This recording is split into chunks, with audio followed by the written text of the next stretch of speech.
Howdy, folks, and welcome to another day in the Milky Way. And today we got another great show for you. Thank you all for coming. It's another Young Wild West, believe it or not. Chapter 3. We're going to continue on where we left off yesterday or day before, or whenever you watch this. This is going to be a few-part series because it is a nice little story about the old Wild West. And I'm hoping that we can get through this and it'll be pretty good. I hope you're enjoying. Doing the best I can on reading, and of course I'm known for mispronouncing lots of words, so bear with me. As you know, that's how it goes around here. We mispronounce words and we try our best, and we try not to offend anybody. But thank you all for coming. I'm hoping that you had a great weekend or a great day and are doing fine. Thanks for sharing your time to come and watch and listen. You don't have to look at my ugly mug. Just turn up the volume and listen as you can. And someday we'll be on one of those channels where you don't even have to look at me. We'll like Spotify or something.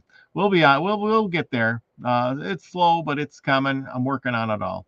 And so anyway.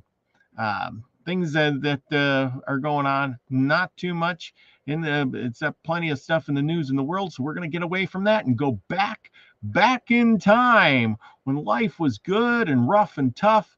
There was wild Indians running around on the plains, and cowboys did bronc busting on a horse so they could get from one place to another. Times were rough and tough, but there was rough and tough men to make that all possible. So continuing on, we left off at chapter 3, and so today we are gonna get back at chapter 3, and we're gonna share the screen here, and hopefully I can do a better than I did the last time. And we are gonna do that and share. And we are going to play our cowboy music. And here we go with our playing. Okay, so I screwed that part up. There we go. Hey, you can't have a cowboy story without cowboy music. Yeah.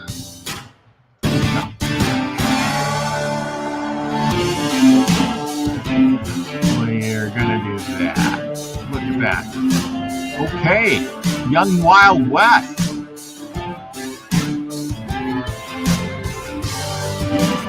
And he is the Young Wild West. Okay, there we go, and we will shrink that, and there we go.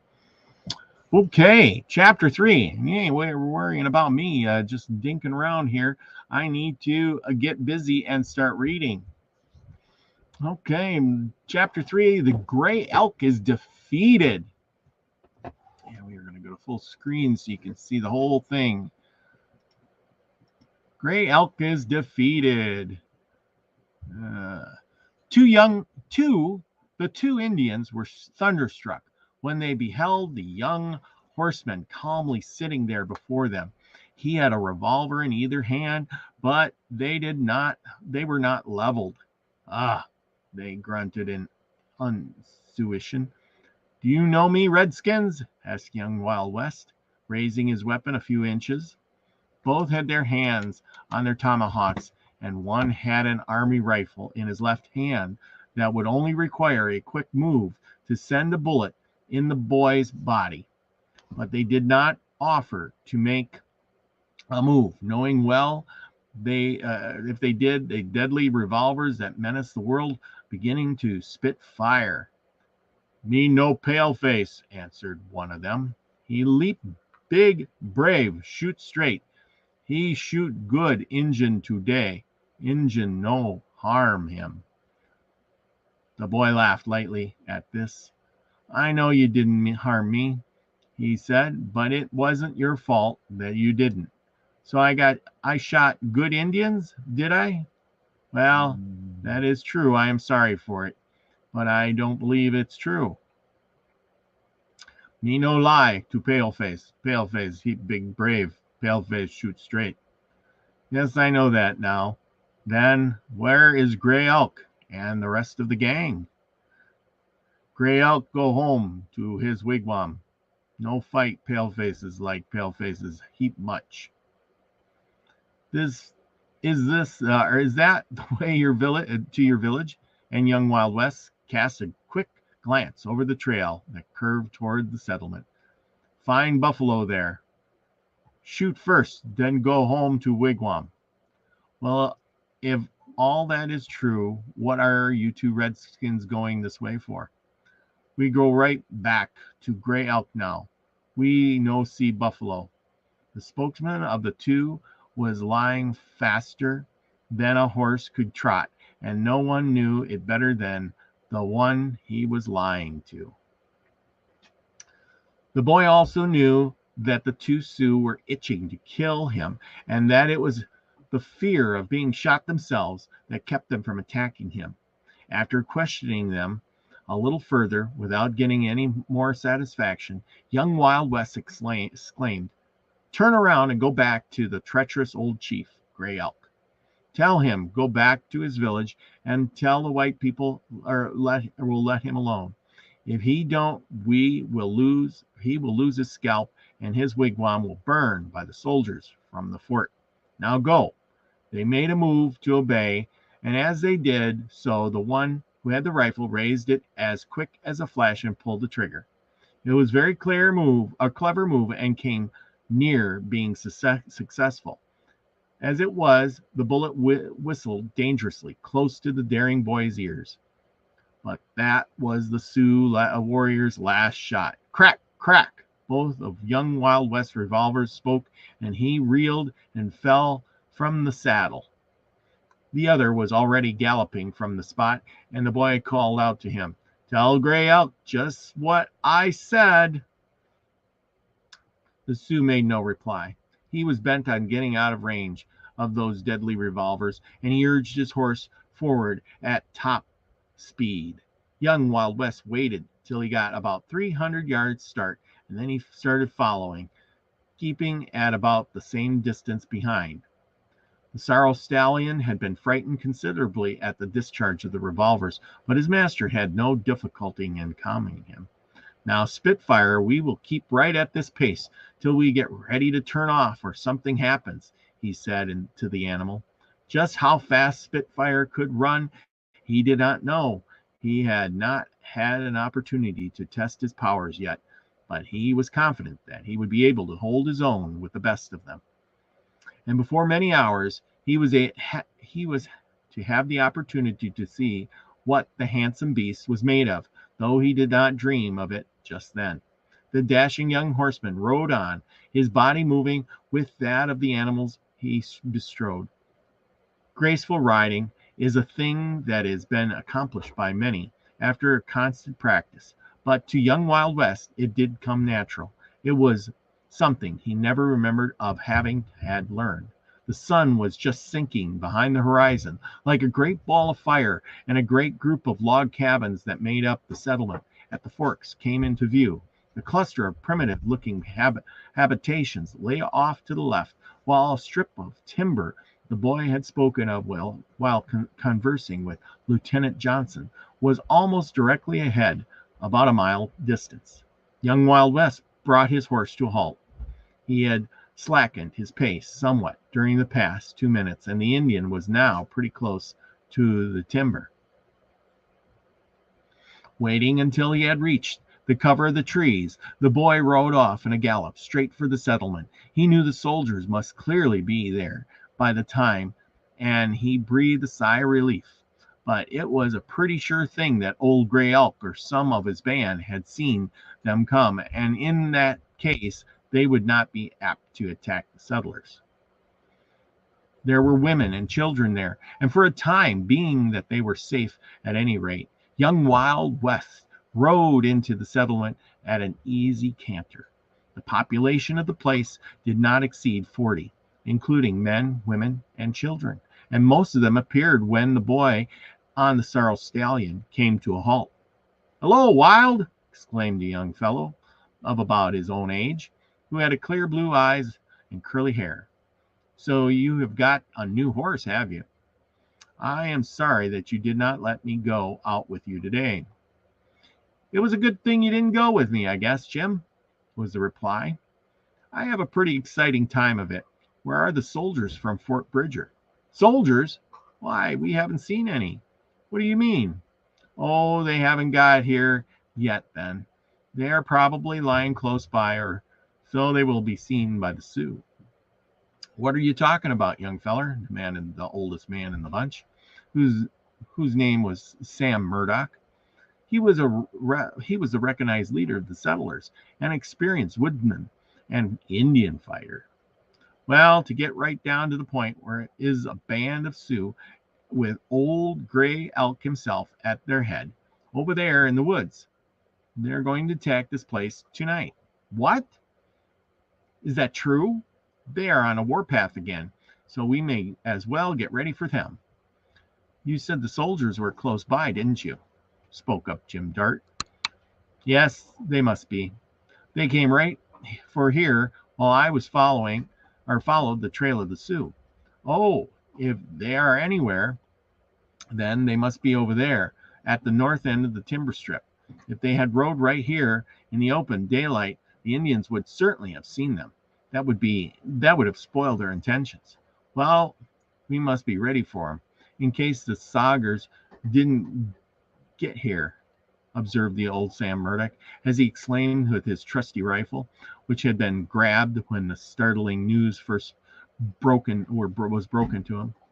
Young Wild West had not been at the fort 2 weeks, but in that short space of time, men had learned to place the greatest confidence in him. If he ever had any evidence or advice, it was sure to be taken. By the older element, he was regarded as a marvel, and by the younger, he was looked upon as a great hero. Jim Dart had fallen in love with the young scout at the very start. Jim was a very brave young fellow himself, and could shoot and ride as good as an average plainsman. But he saw young Wild West lots that he would like to emulate, and hence his ambitions to become a close friend of his.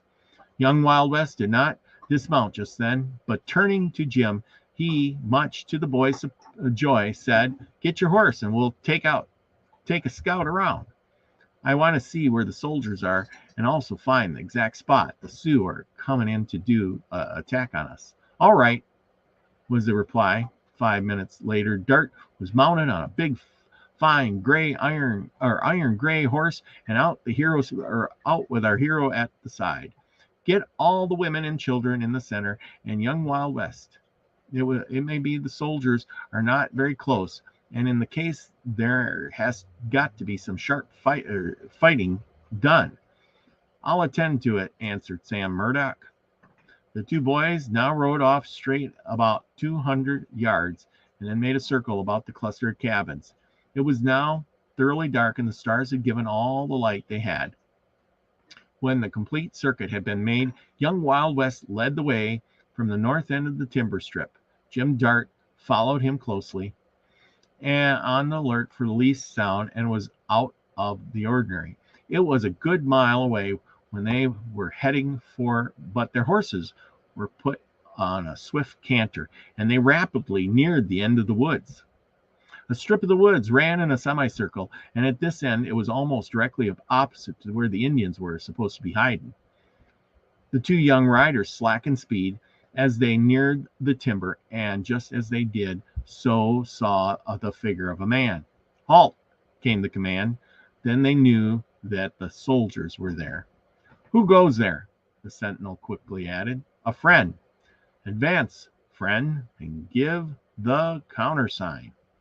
I haven't got it to give to you. I am young Wild West, who rode to the fort this afternoon and notified the commander that the Sioux were on the warpath. Please tell Lieutenant Johnson that I am here."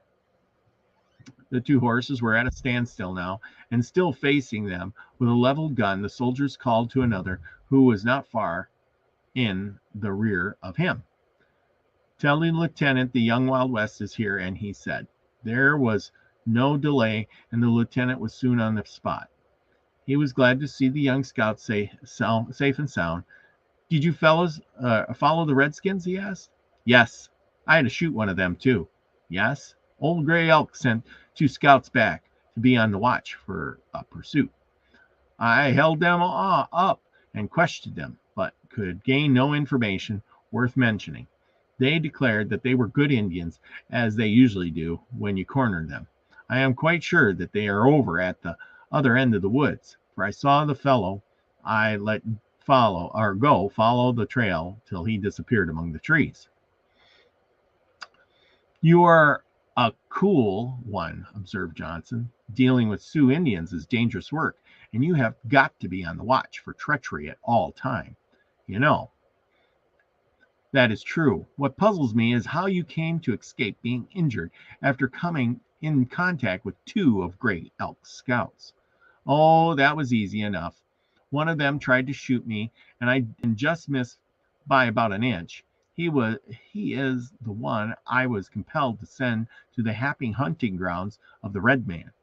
I could have dropped the other fellow with no trouble whatsoever, but he did not show fight, and I would be guilty of shooting any man, white, black, or red, unless I was compelled to. That's a grand principle, ain't it? Interposed Jim Dart, looking at his friend admirably. I haven't known Wild West very long, Lieutenant, but I'll stake my life that he is the whitest boy in the whole West. There is not a shadow of a doubt but that you are right, was the reply. While they stood there talking, the distant sound of firearms suddenly came to their ears. The Indians are attacking the settlement, exclaimed young Wild West, wheeling his horse around. Come, we must go to the rescue. They won't be able to hold them off very long. There are too many of the red demons for that, and old Gray Elk is a regular daredevil. Like a shot, the handsome sorrel dashed over the plain, and after him went Jim Dart. 30 seconds later, they heard the sound of the bugle, and they knew that the troops were coming right after them. Young Wild West let Spitfire go at full speed now, and his companion was rapidly left behind. He was surprised at the wonderful gait of the horse. Never had he covered the ground so fast before. Oh, my sorrel beauty, he exclaimed. I begin to believe that you are worth your weight in gold. The firing was now fast and furious, showing that there was hot work going on. Young Wild West was less than 200 or 300 yards from the scene of the conflict, and Jim Dart was nearly half that distance behind him. With the ringing whoop on his lips that the bordermen were so used to giving, young Wild West dashed into the thickest of the fray, discharging his revolvers right and left. The furious yells of the Indians and the smoke and the flame of the battle made it seem as though the pandemonium had broken loose, but the daring boy on the sorrel horse did not seem to mind it. He seemed to be right in his element, and back and forth he galloped, laying more than one red man low from his yearning aim. Jim Dart followed the same tactics, and instant he arrived. For the space of a minute, the advance of Gray Elk was checked. The shrewd old chief had not counted on such resistance, and when he found that he was losing his braves so fast, he changed his plan of action.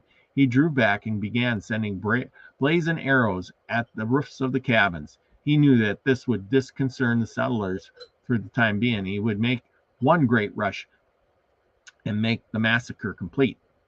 The little band of whites were fighting for all they held dear, and when they saw their homes were in danger of being burned to the ground, they became desperate. Steady, men, cried young Wild West. The soldiers are coming. The words were scarcely out of the mouth when a rattling discharge of musketry rang out. Lieutenant Johnson had arrived with his detachment, but some of the Indians, more daring than the others, were right in the midst of the whites. They were bent upon something more than slaughter, it seemed, though no one knew what they were up to just then. But they scattered like so many frightened sheep the moment the troops reached the scene, and those who didn't make the targets of themselves galloped from the spot. Just as victory had been assured for the whites, a shrill scream of the females rang out from the darkness beyond. At the very instant, old Sam Murdoch dashed up to the young Wild West. "Great Scott, lad!" he cried in an agonizing voice. "Their red devils have carried off my daughter, Arietta. I will try my best to overtake him and rescue the girl," he said, "but I'm afraid I can't catch him. That horse of his runs like a streak of lightning." Just then, two newcomers reached the scene. They were Cheyenne Charlie and Jack Ruby, scouts from Fort Bridger. "We got here a little too late," observed the former. "No, you're just in time," cried Jim. "Gray Elk's braves have carried off pretty Arietta Murdoch. Wild has gone in pursuit all alone. Come on, we'll go and help him." "Do you mean young Wild West?" asked Cheyenne Charlie as he tightened his grip on his bridle rein of his steed. "Yes, you will go with me." We go with you? "I reckon we will, won't we, Jack?" "As sure as the guns, we will," was the quick retort. The next moment, the three were hot on the trail of young Wild West, had taken in pursuit of the Sioux. The three who were trying to overtake the brave boy were as daring as courageous as any in their class on the plains of the Great West. Fear was a thing they did not know. The Indians must have had good horses, for at the end of 15 minutes they had not gained a particle on them. Where young Wild West was just then, they could not tell, but it seemed to them that the splendid specimen of horseflesh he had under him, he must certainly have come up with them by this time. But they had heard no shots fired, and that made it look as though they had not yet come in contact with the redskins. The sky had been darkening rapidly in the last few minutes, and the stars no longer were shining. So drops of rain began to fall. "Confounded luck!" exclaimed Jack Ruby. "This is all in favor of the pesky varmints. It was a great move of old Gray Elk's to get the gal in his clutches. It will be a miracle if she ever gets away alive." "That's about right," Cheyenne Charlie retorted. "She has got a good one trying to save her," ventured Jim Dart. "From what I've seen, I should judge that young Wild West and Arietta Murdoch think a good deal of one another. If Wild does get her away from the Indians, I'd be willing to bet that they will be genuine lovers. She never gave me the smiles that I've seen her give him since he has been at the fort. Arietta never paid any attention to the glances of any other young fellow, and I have noticed that he always turns red when he is talking to her. That's a good sign, ain't no mistaking." And Cheyenne Charlie turned up the collar of his coat to throw off the drops of rain which were now falling pretty fast. "A gal in their case are never good," observed Jack Ruby, who was a genuine woman-hater. "If young Wild West goes under tonight, it will be all on the account of a gal.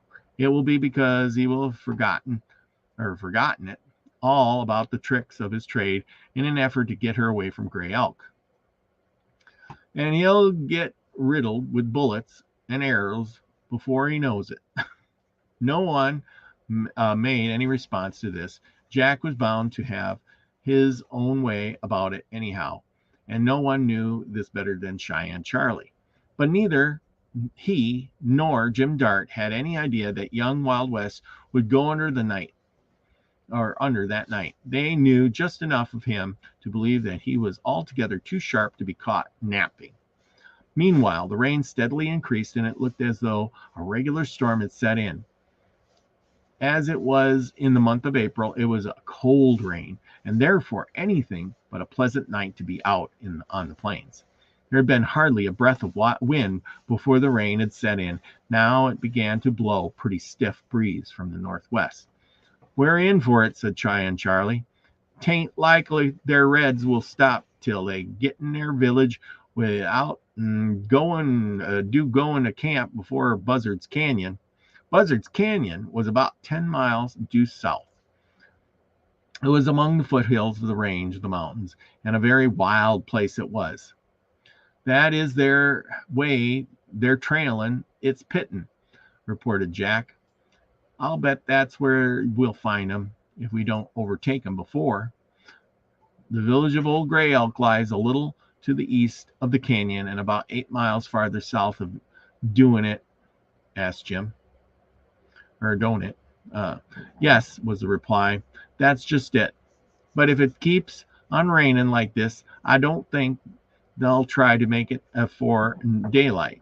There'll be plenty of good places to find shelter in their canyon, and Injun don't like to travel in a nor'easter any more than anyone else does. There are plenty of big rocks and boulders there that they could hide behind and pick off a regiment if they wanted to, I guess. Yes, answered Charlie. If they have any idea that the soldiers are following them, they'll stop there anyhow.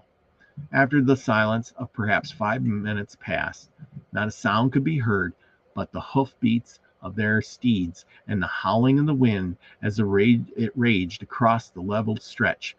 Following a trail in the dark, it was not a very easy thing, but the horses were trained to it and knew as much in that line as did their riders.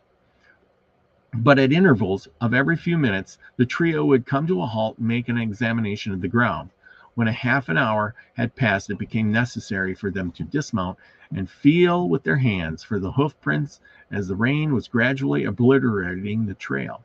It was about midnight when the ground ceased to be level, and the foothills of the range and the canyon was not far in the distance. But they were traveling by mere guesswork now, for the rain had fallen in torrents, and in many places the water lay on the ground to a depth of several inches. Some time before they had decided that they were only one thing left for them to do, and that was to find a suitable place and go into camp until daylight came. It was just possible that they were traveling far out of their way, as they might have crossed the Indian trail. A few minutes later, they found themselves among a lot of broken rocks. The ground was very hilly and uneven. Cheyenne Charlie dismounted. There's no getting any further, he said. We may be losing a whole lot of time by it. That's so, nodded Jack as he shook off the water from his head after the manner of the Newfoundland dog.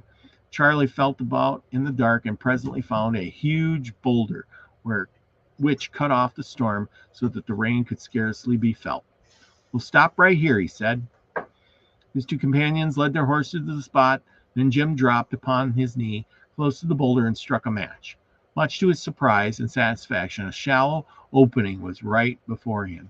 True, it did not extend over 6 or 7 feet into the rock, but it was enough to entirely shield them from the storm. A fallen pine tree lay almost across the opening, and some of the boughs projected right into the cave. They were as dry as tinder, too, and this was more encouraging for the trio. They now began to make a quick but thorough examination of the immediate neighborhood of the cave, and 10 minutes later, the horses were tied to the butt of the fallen tree, where an abundance of the mountain grass grew, and there they were shielded from the storm. A couple of the rocks were rolled up against the tree right in front of the opening. Then a fire was started so that they might dry their wet clothes.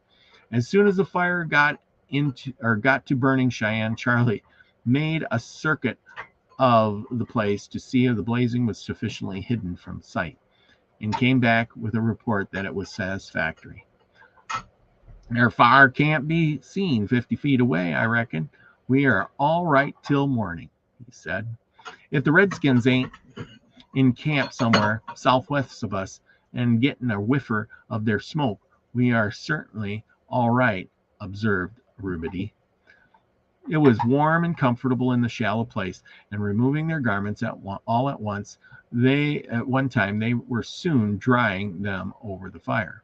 In less than 2 hours they had them dry. Then Jim and Rubity dropped off to sleep, with Charlie remaining awake to guard the camp. The storm was not desistant. After a while, the lone watcher found himself growling so drowsy that he could not keep his eyes open. He got up and went out to take a look at the horses. Whew! He exclaimed under his breath.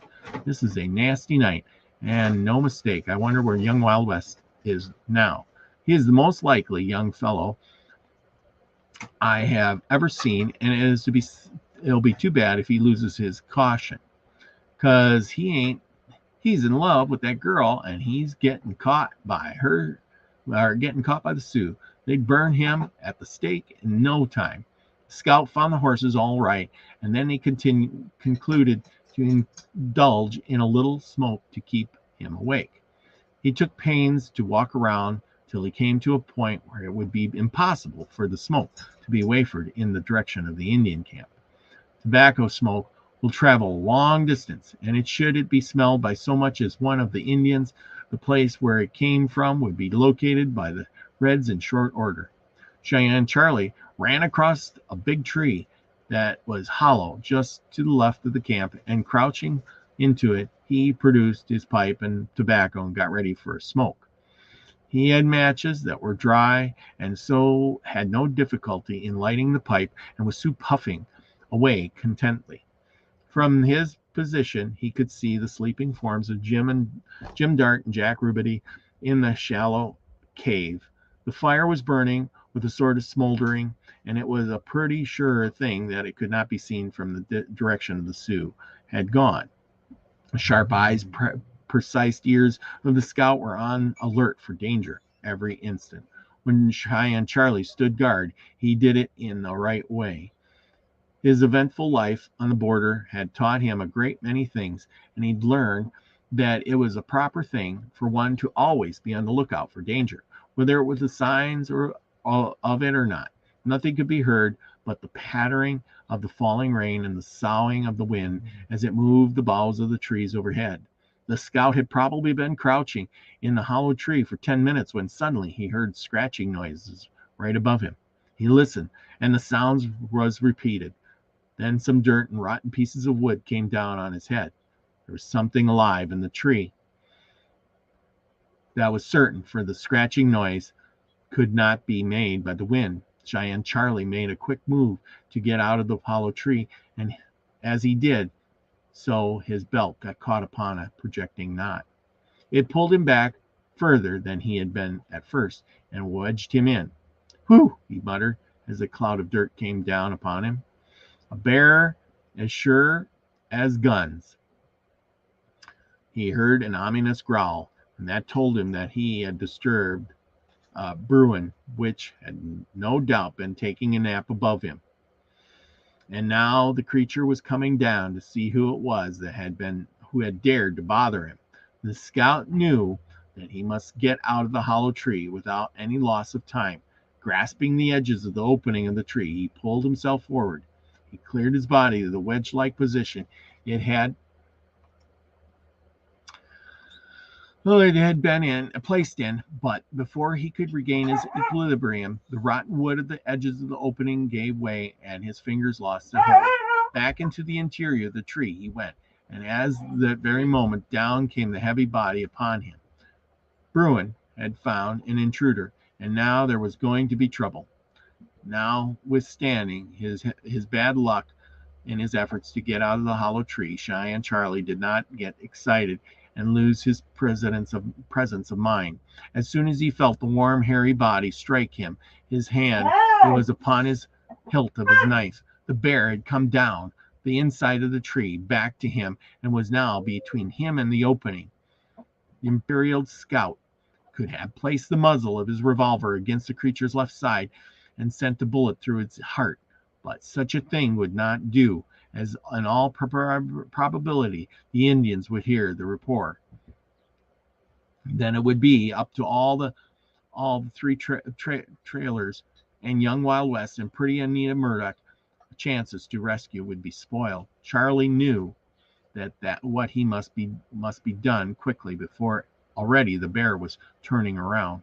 He could feel the hot breath of the beast in his face now, and clutching his hilt of his knife firmly, he drew it back to make a plunge. But just then the bear forced him back close to the interior of the tree, and he could not force the knife any further than just through the thick hide. A fierce growl came from the beast, and with a quick move it turned around and got one of its paws about the neck of the unlikely scout. Charlie was now moved to desperation.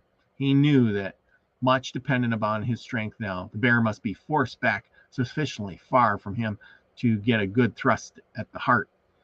With a mighty effort, he hurled the beast toward the opening. The bear must have been halfway out of the hole anyway, for much of the scout's joy and relief, it went out, dragging him with it. Down upon the ground went both, the bear managing to land on top. Bruin is a natural-born wrestler, it seems. The bear had thrown its opponent, but its victory was but short-lived after all, for Cheyenne Charlie had his right arm free now. One quick plunge, and the sharp point blade found the animal's heart. There was a brief struggle, during which the scout received 2 or 3 scratches, and then the bear gave up the ghost.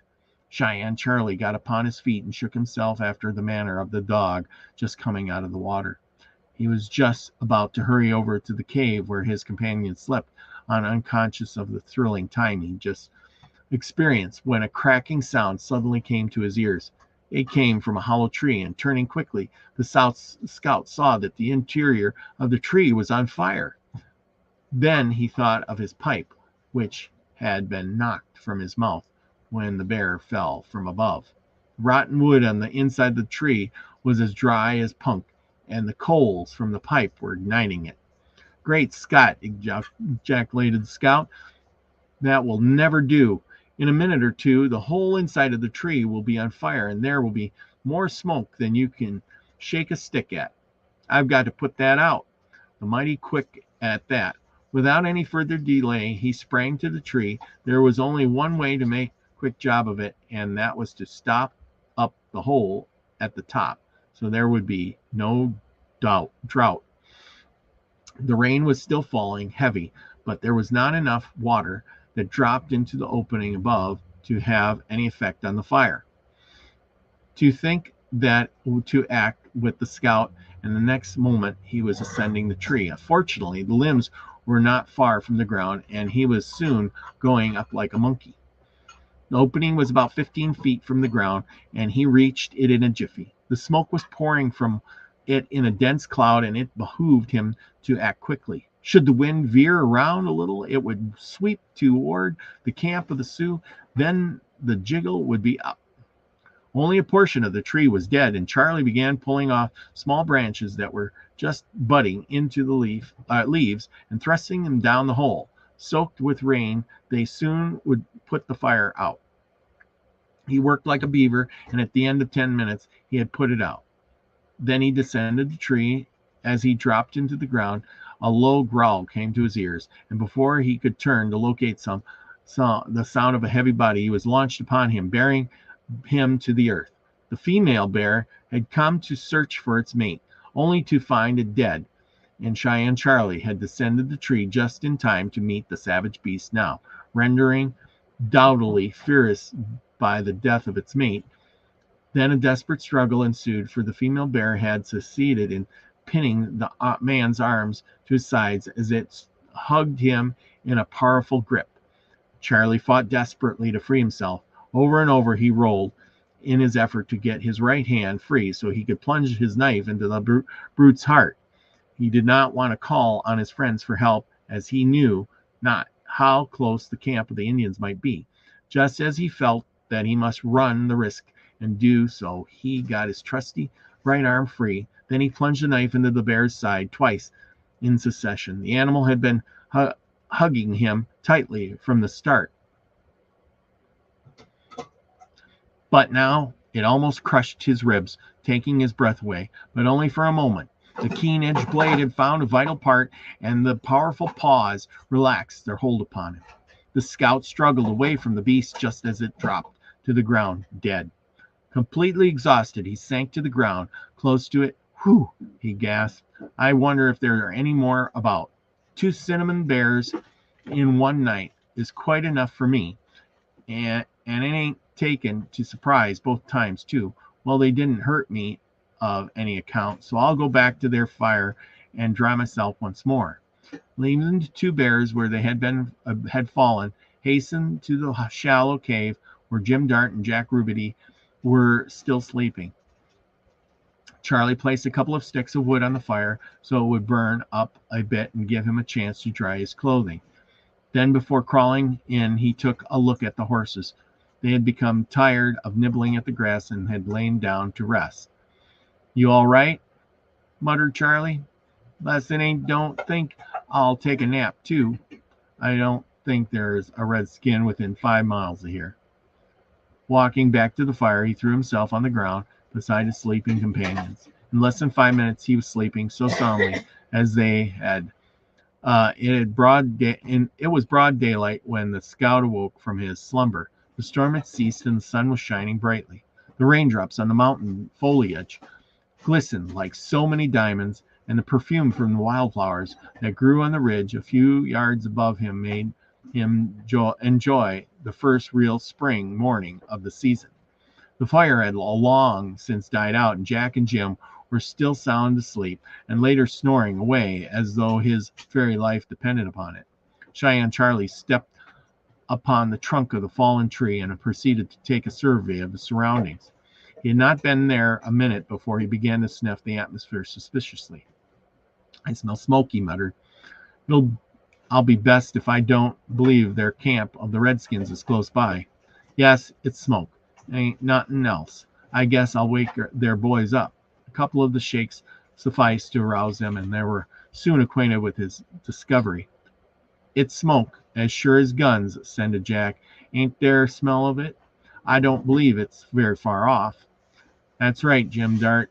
One of us had better crawl around a bit, see if ain't local or can't locate the camp."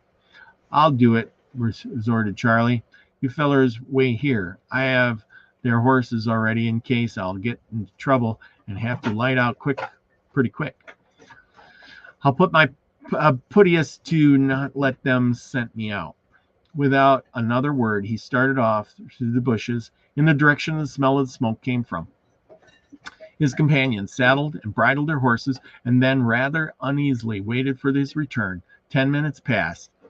They were just becoming very anxious when suddenly the scout came in sight. "Did you locate him, Jack?"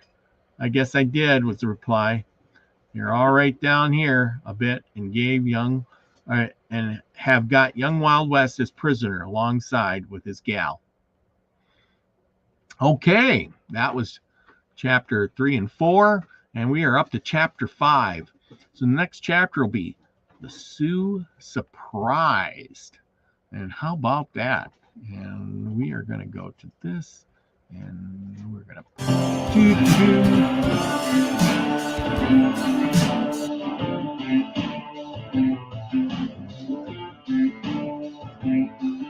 I just gotta love that. Okay, people, thank you for another great episode of Young Wild West, and we've been bringing to you. I hope you enjoyed the story. It's getting quite interesting. You know, I mean, can you imagine a guy trying to kill a bear with his knife, and then he not only gets one, he gets two. Camping out in the middle of the night in the dark without a flashlight, with a campfire, and his two buddies are sleeping there. Jeez. So anyway, that's the scoop for the day. I hope you all enjoyed it. Remember, go out and be the frequency you want to receive. I love you all, everybody. Peace.